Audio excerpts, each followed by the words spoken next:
And now, ABC's 2020. Tonight on an all-new 2020. How to get away with murder. Move over, Viola. There's a new teacher in town. If you want to learn how to clean up a crime scene, these are things they're learning. But did his college class teach someone how to commit the perfect crime? She hasn't been seen for more than a week now. Hasn't heard from Lea Porter. A young woman obsessed with snapping selfies, now nowhere to be found. I don't want anybody to hurt her. I just want her to home safe. Tonight, 2020, following all the clues to find her or her killer. You wanted the body. We need the body. The three men in her final days interrogated. The ex-boyfriend, the guy who wanted to be her boyfriend. In no way did I make any advances on her whatsoever. And his roommate, what did he see in the dark of the night? But it's her grieving brother. Please come home to us. Who does what police cannot. It doesn't make sense why she's gone. I don't get it. Using a hidden iPhone to catch the killer. You killed my sister. All this recorded. Call the cops. Tonight, could it have been a script from a TV show? We bury the evidence. Those are things he could have learned right there in my class. How to get away with murder. Here's Jim Avila.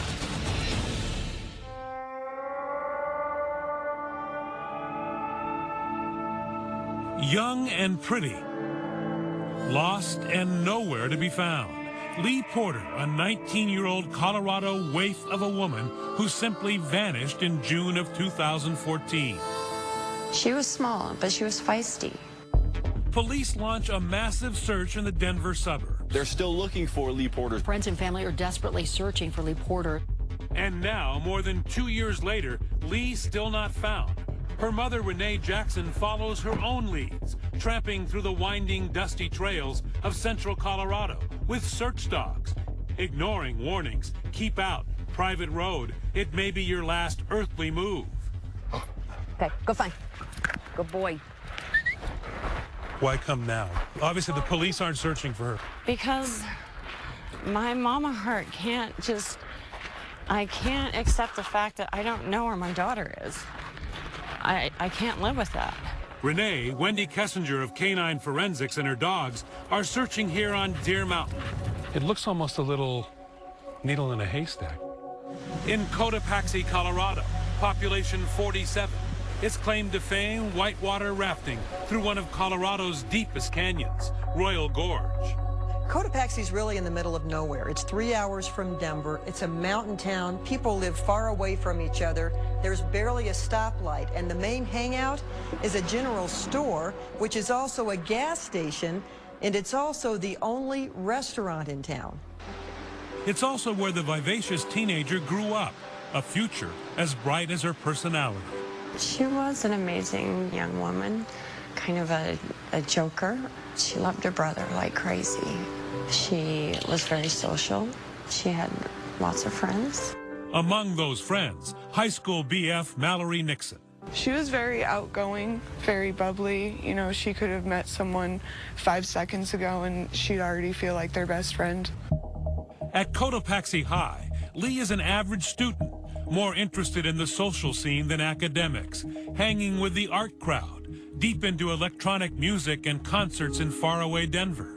A small-town girl anxious to record her every move on her camera phone. She was kind of a selfie hound, which I used to make fun of her. Like, get that phone out of your face. But I'm glad she took as many as she did, for sure. Because now, it's all Mom has, memories. And as Lee moved away from the slow pace of Cotopaxi, the memories began to turn dark. A good girl alone, now a 2-hour drive from family, quickly slipping into a world full of temptation and danger. Secretly dropping out of class here at Trinidad State College, and then moving in with an older man. I don't understand it. I don't understand what made her go to this person who is much older and, you know, was kind of bad news, so. He's 38. She's not out of her teens. Jessie Mine, a tattoo artist who Mallory Nixon says has a taste for tender young women and hard drugs. She wasn't involved in drugs at all before she met him? Not before she met him, no. And then how bad did it get? It got bad right away. We were going to a concert together, and as we were driving up to Denver, she said, I did heroin for the first time, and I'm hooked on it. What did that say to you? It broke my heart. It really did. While all this is happening, Lee's heart is broken too, by another man, a man she's closer to than any boyfriend, her older brother, Max. She was basically like my best friend. We did everything together, listened to the same music, did the same things, fought like brother and sister all the time, and we were really close. We were able to go to each other and talk to each other about everything.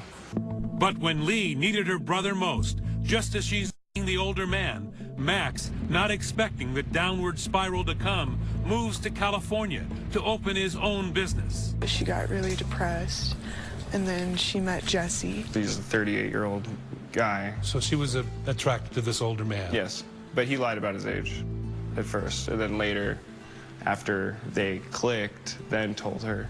Was there a certain vulnerability about your sister that perhaps allowed this to happen? She lets people in really easily, so if you show any affection or care, she'll most likely open her arms up to you.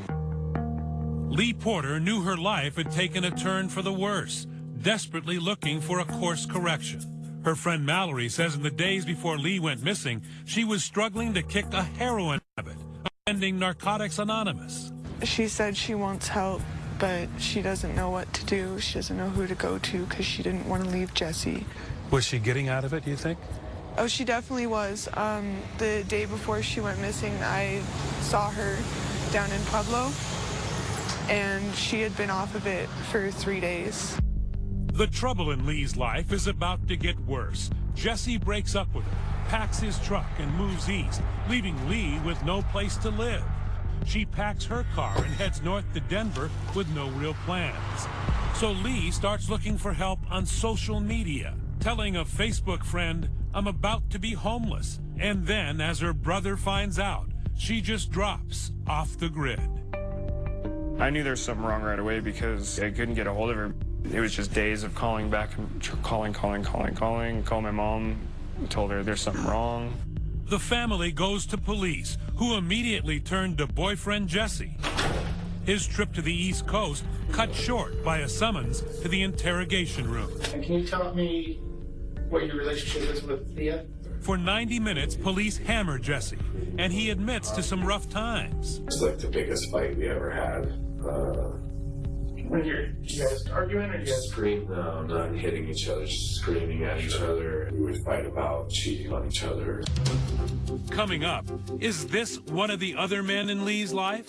This is the last time she was seen having lunch. But who's that picking up the tab? And what did he learn in a criminology course like this one? This is Criminal Law 100, as I prefer to put. How to get away with murder.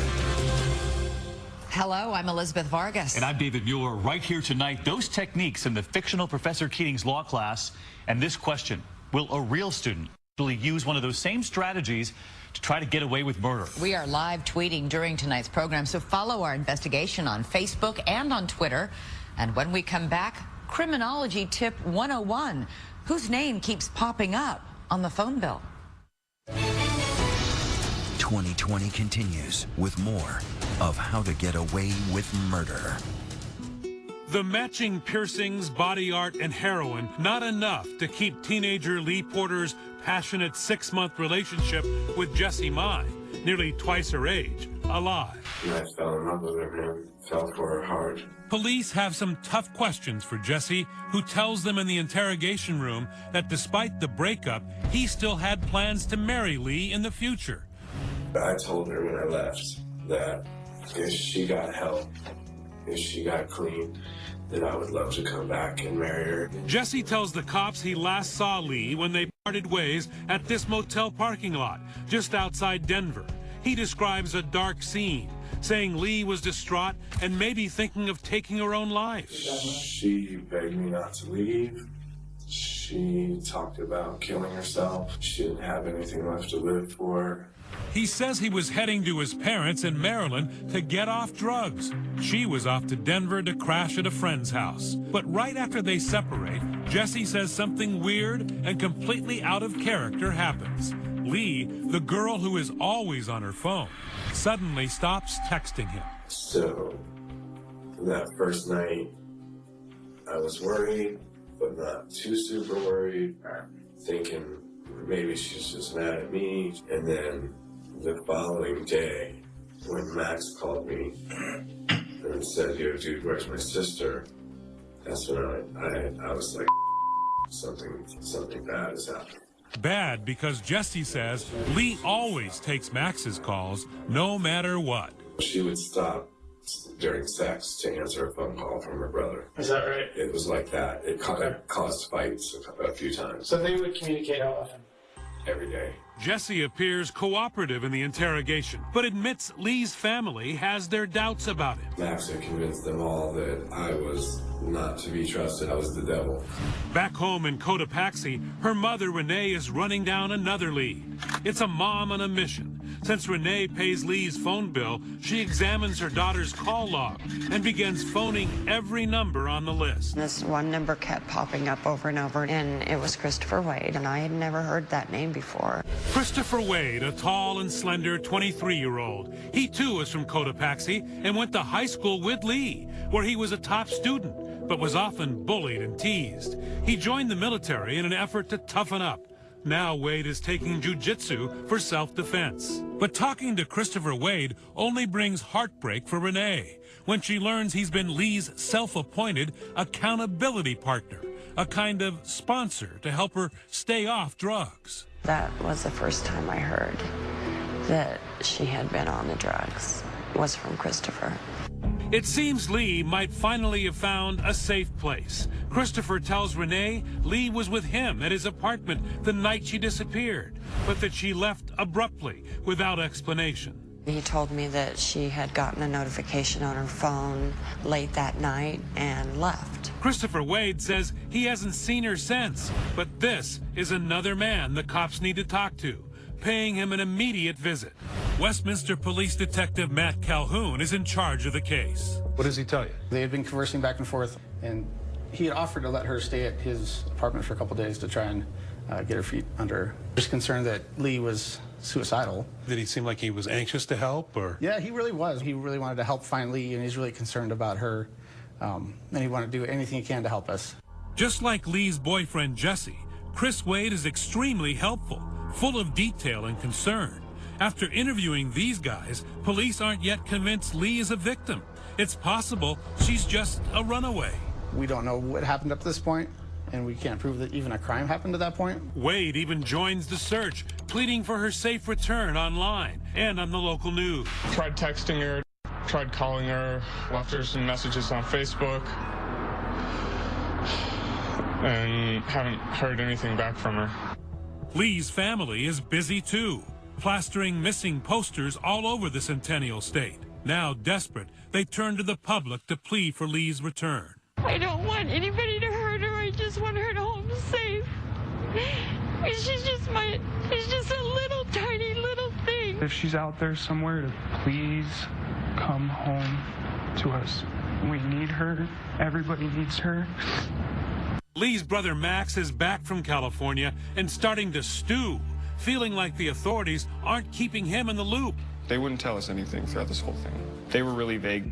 No sign of Lee and no leads, until lo and behold, Lee is spotted at a Boston market in line for some chicken. She's in shorts and flip-flops, seemingly unharmed or distressed, but with a mystery man buying her lunch. Coming up, yet another man is under suspicion, a roommate in that apartment where Lee was the night she disappeared.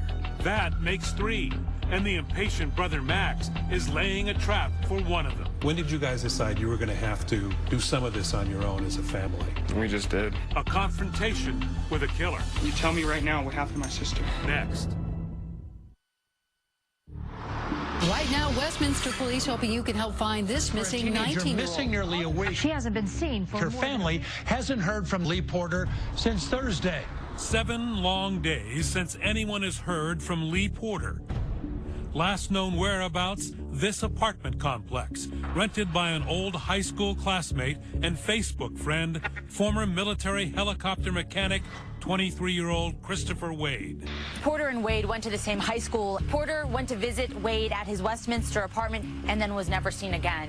He seems touched about her disappearance on TV. I don't really have very many friends. Friends I do have, I'm very loyal to. So even losing one is a heavy blow for me. With Christopher's permission, police search his tiny two-bedroom apartment where he lives with another Army vet. But it's less bachelor pad and more like female repellent.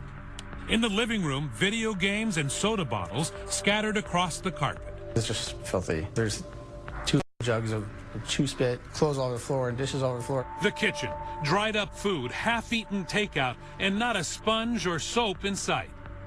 It was hard to be in that apartment. It smelled pretty bad. But worst of all, Christopher's bedroom, a chaos of clutter. Clothes, coupons, computers, and camouflage cover the floor. It was just in disarray. Twin mattress on the floor with no sheets and then no pillowcase. But amid all the disorder, a key discovery. Glistening through the messy melange, a blade. Now the cops are more than curious, and Christopher has some explaining to do. You can see the little bleach spots on it. It was alongside his bed. He claimed that he cut his hand about a week and a half earlier, and he explained that's why he bleached his knife. So that's when we actually asked him to come in for a formal interview at the police department. Here at headquarters, Detective Calhoun calls for backup, bringing in the grizzled veteran homicide investigator Mike Lynch to get first crack at the would-be cop with a stinky apartment and a story that's beginning to smell just as bad. We move to interrogation room number 2. This is the interrogation room where you got to speak to Christopher Waide. We always put the subject that we're talking to on this side of the table, and then there's 2 cameras, one there and one there. We're forcing you to talk to us. You are going to be free to leave when we're done here. All right. He was a person of interest and possibly being considered only because he was the last person that had been with her. Christopher describes his background in detail. He was raised in a deeply religious household, but he has a pagan obsession, proudly showing police the tarot cards he carries around, even bragging that he did a very revealing reading for Lee. The first thing that popped out to me was the combination of the High Priestess and the Ace of Wands. Usually the 2 of those together will indicate either pregnancy. So you actually asked her about being pregnant? She told me that she had missed her period. The conversation then turns to what exactly was the relationship between the 2 of them. Christopher insists it was totally platonic.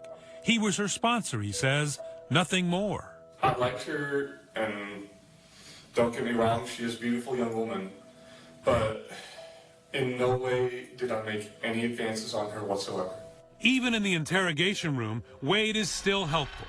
He volunteers information, even points to this Facebook message she sent him. She had just gotten out of a bad relationship, and she wasn't looking for a relationship or anything like that. And I told her straight up, that's fine by me. You'll be the one making the advances, not me. And sure enough, according to Christopher, at his apartment that night, the pretty 19-year-old went after the 23-year-old geek. We were just getting ready to get back into the video game, then she leaned in and kissed me, and I kissed back. What did you think of that? A little unusual, a little odd, because Mr. Waide was a little bit of an unusual person himself.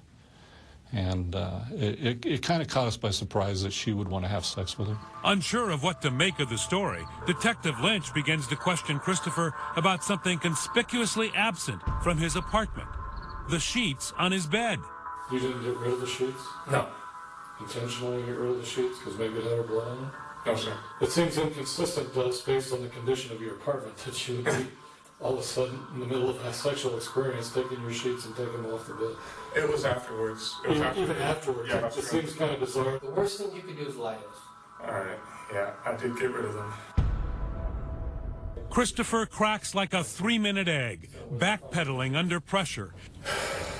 He tells his interrogators when Lee's mom called him that first night saying she's missing, he panicked and trashed the sheets that had both their DNA on them. But Detective Lynch is beginning to think there was more than sex going on in that bedroom. We started turning the heat up, and I asked him, where's the body at? I says, is that body out there with the cell phone? Did you kill Lea Porter? Am I being accused of something? What do you think? It sounds to me like yes. And I maintain my innocence, but I would like a lawyer. Our interview now has to cease. I'm convinced he killed her. We have to let him walk out of here because we don't have the evidence to hold him in. Christopher is free, but don't forget he shares that apartment with a roommate who was home much of that night. What's your name? Jesse Williams. Jesse Williams. We suspect something's happened to this young lady.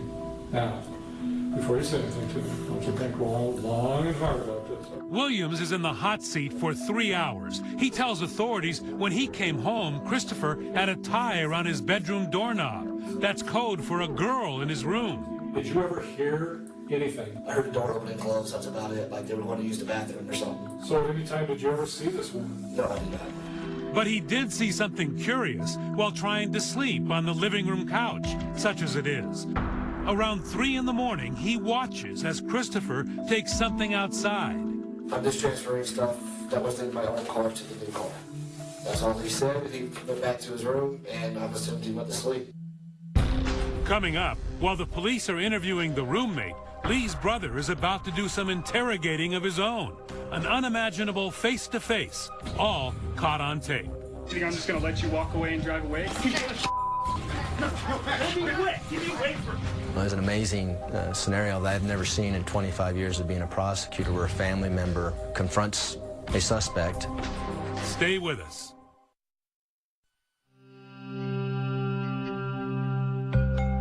I maintain my innocence, but I would like a lawyer. 23-year-old Christopher Waide, with his button-down shirt and goatee, looks like a geeky college student, not the prime suspect in the disappearance of a teenager. And so we have Chris under 24-hour surveillance. The detectives conclude that Jesse the boyfriend and Jesse the roommate are witnesses and not suspects. They let them go. And they get a search warrant for Christopher's apartment. Our criminalist was able to do examinations for blood on, like, the bathroom. She sprayed the sinks and then the shower. And we were able to actually see a T-shirt had a blood stain on the upper sleeve. And then police hit pay dirt when they find buried in the mess on the floor this receipt from 7-Eleven. It's for bleach and rubber gloves. Thank heaven for 7-Eleven. Stocked, as they all are, with Slim Jims, Slurpees, and security cameras. Here you'll just see Chris Waide coming from his apartment by the bleach and gloves. Looks like it's about 11:54 in the morning. Watch as inside the store, he's no housekeeper, but grabs the bleach. Then after speaking with the clerk, rubber gloves, before heading back to his mess of an apartment. The evidence is mounting. Police match Christopher's picture with the man in the Boston Market video. Now police are watching his every move, and they see Christopher meet with someone new. He was still under surveillance, so we had detectives watching him and watching this whole thing go down. It's Lee's brother, Max, unable to wait for police to go through the legal process. He's setting a trap of his own, luring Christopher to this idyllic setting under a gazebo of all things, with friendly text messages like these. I don't think you did anything, but other people do. Hope you're holding up with work and all, friend. I'll let people know to stop harassing you. And were you acting sympathetic at that point? Yeah, totally. Like, I totally just told him what he wanted to hear. But it's all a ruse to bait Christopher into talking. Max brings along a friend, and Christopher brings his obsession, those tarot cards. He says he wants to do a reading to help find Lee. Max and his buddy Eric Fay show me the gazebo where they all sat and talked. Where is he sitting, and where are you guys sitting? Yeah, Chris was sitting about right here, and we were all sitting on this side. Max is getting impatient while Chris rambles on about those cards. Again, I'm seeing no intention of physical harm towards Lee in this. And then, in a genius move, Max secretly records the conversation on his phone. 2020 has obtained the actual audio. Chris, look at me right in my eyes. Dude, where is she? I do not know. And then it went back and forth like 10, 20 times. I know, no, no, I don't. You know, no, I don't. Where is she now? I do not know. You know what happened. Look, okay. You need to tell us right now, dude. I need my sister back, dude. I'm gonna kill myself without my sister. Chris. Yeah, I know. Where is she? and eventually he cracked. Look, you have every right to be angry with me. You know if she's alive or if she's dead. You know. I do. Christopher, for the first time, admits right here, far from the windowless interrogation room, under the lattice of a gazebo in front of Lee's brother, that he killed the teenager in trouble, claiming he did it in defense, self-defense. They went out to eat, she came back, they had sex, then she wanted drugs, so she took his knife and tried to stab him for drug money. Here are Christopher's own words. I turned, grabbed her, then stepped forward and twisted her around so that her body was in between me and the knife. Then I placed my hand at her throat. I didn't start squeezing until after she kept going. I told her, How the long knife, did you please. squeeze her throat? Until what happened? I thought that her muscles would relax when she went unconscious, and that I could gradually move the knife away and let her go and let her regain consciousness, but that didn't happen. What are you thinking as this is going on? I flipped out, I freaked out. She wouldn't try to stab you, dude. She would never try to do that. Lying sack. I know you won't believe me, but I will be turning myself in to the police. I will tell them. No, you're going to jail right now. You're going to prison right now. Where do you think you're going, man? Christopher is not going far, unless he has a paddle. The gazebo is surrounded by water. He wants to leave and turn himself into the cops the next day. Max, just hearing a horrific first-hand account of his sister's murder, would have none of that. You think I'm just going to let you walk away and drive away? You killed my sister. That last sound you heard, that was Max pouncing on Waide and delivering a little brotherly love in the form of a fistful of personal punishment. And I made sure that Max got at least one good shot in on his face before I grabbed him and pulled him off. I wanted to jump over this bench and go at him myself, definitely. But I wanted him to rot more than that. You wanted him in prison? I want him to suffer in there. An amazing scenario that I've never seen in 25 years of being a prosecutor, where a family member confronts a suspect and essentially gets a confession out of the suspect. That's just the beginning. When Max and Eric call 911, they make him repeat the story on tape for a second time, the killer doing the talking. This is something you don't hear every day. 911. Yes, I'd like to confess to a murder. Okay. What happened? The case is for the disappearance of Lea Porter. But surprise, there's no need to summon the authorities. They've been watching the whole time. Detective Matt Calhoun is back at headquarters. And we hear from the surveillance units that Max had just punched Chris in the face. As the cops come out of the bushes, Max is still making calls, this time to his mother. He was hysterical, and he told me that Lee was dead,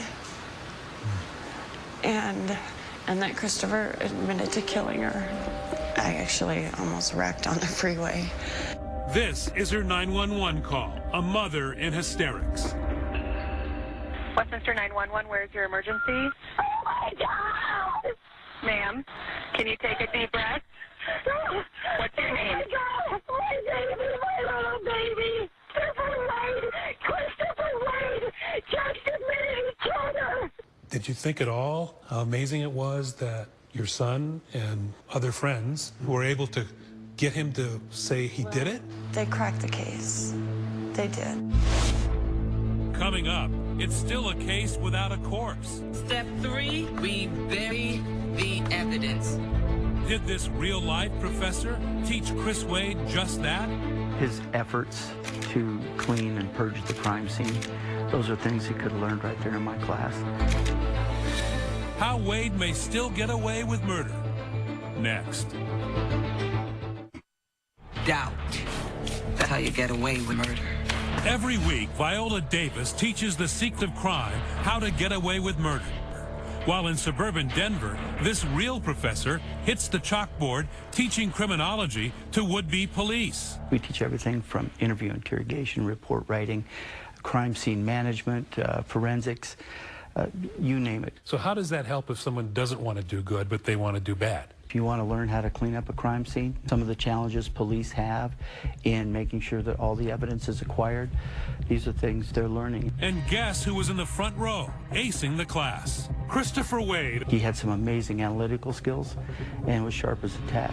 Book smart, but oddly unable to connect, especially, Wells says, with half the population. He was challenged when it came to even speaking and finishing a sentence with a young lady. Still, Wells says he was a gifted but awkward student, top of the criminal justice class honor roll at Little Everest College, dreaming of solving tough cases like the one he is headlining now. Police arrested their neighbor, Christopher Waide, for the murder of Lea Porter. Back in the interrogation room, a quick frisk and a jab from the real cops about Wade's lifelong dream to be on the other side of the law. I missed it, did I? You did not, right? You didn't miss anything. Sitting down with his lawyer and the cops he wanted to be like, Waide tells them his story of a struggle. I asked her to stop struggling. A knife and Lee's death. I was the only witness, as well as the person that not murdered her, but was responsible for her death. But what he did afterwards convinces police this was no accident. Waide didn't call 911. Instead, he took steps to hide Lee and the crime that caused her death. I reclothed her, and I placed her on the bed, and then I took a duffel bag from my closet. Waide forced the 98-pound Lee into the duffel, covered her with trash bags, her legs dangling as he disrespected her for a final time. I took her out to the dumpster and I put her inside it.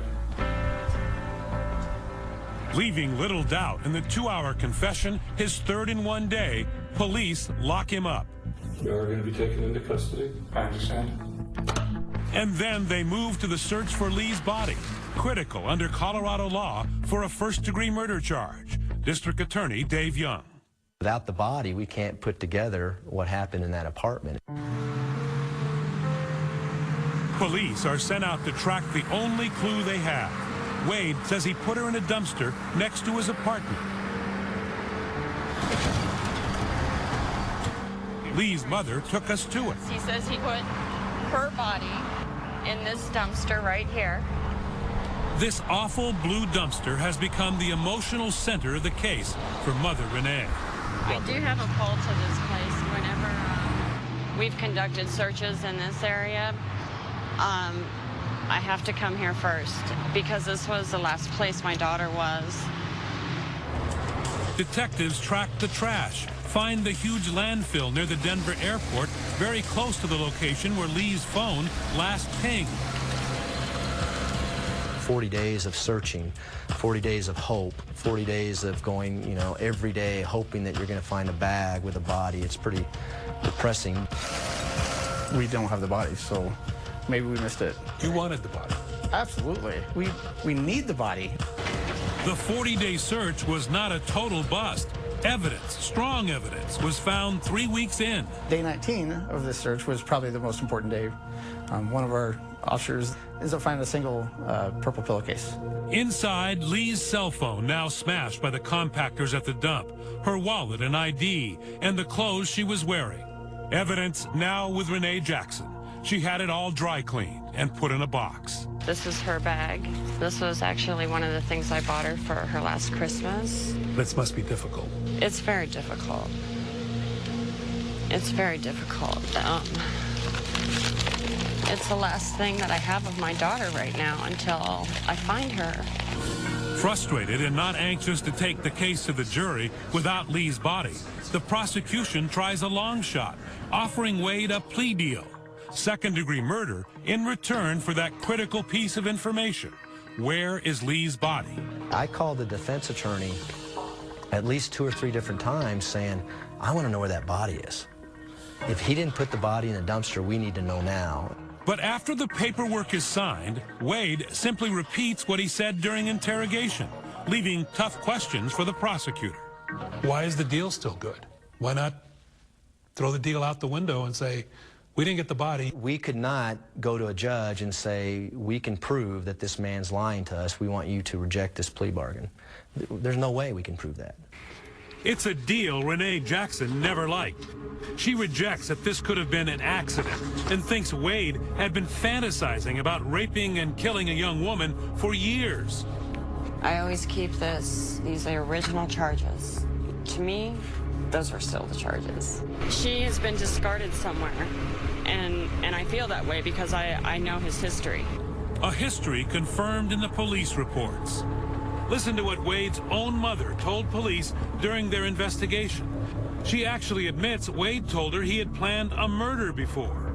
She said that he went out one night to some girl's trailer with the intention of kidnapping her. Waide's military records indicate it's fantasies like this that got him discharged from the Army. They thought that he was going to go cause the death of a girl.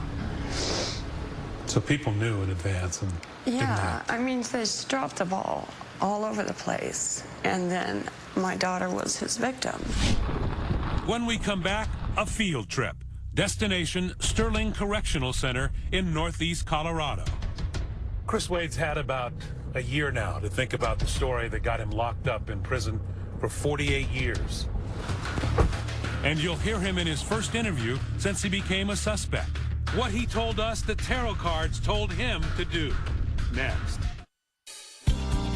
Freshly barbered and shaved, prisoner number 170598, Christopher Waide.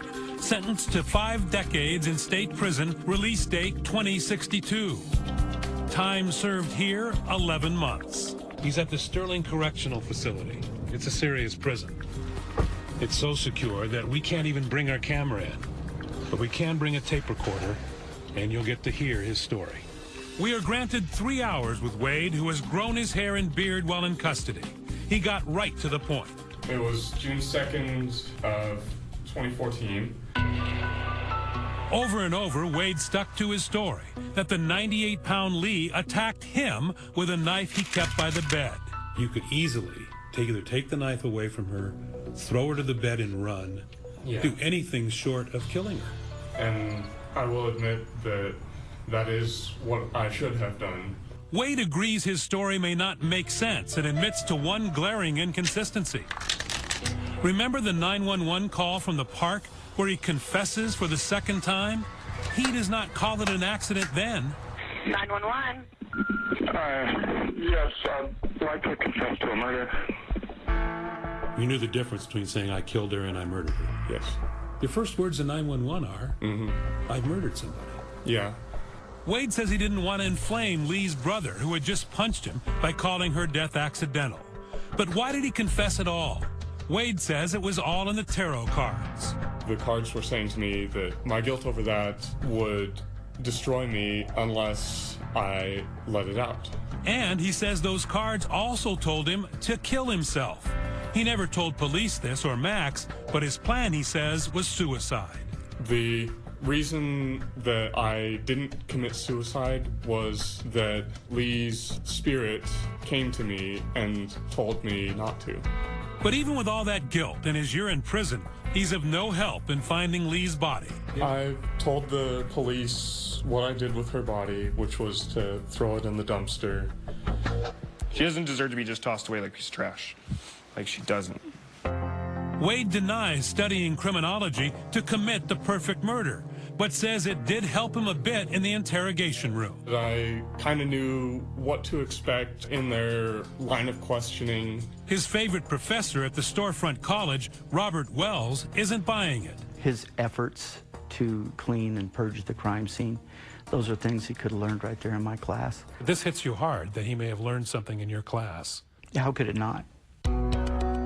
For 2 years, Renee Jackson has not given up the search. She's still out there with little help, looking for her lost Lee. Just 98 pounds in life, but now a heavy weight on her heart and soul. I look forward to the day that I get to meet my daughter. But in the meantime, I'm going to try and find her.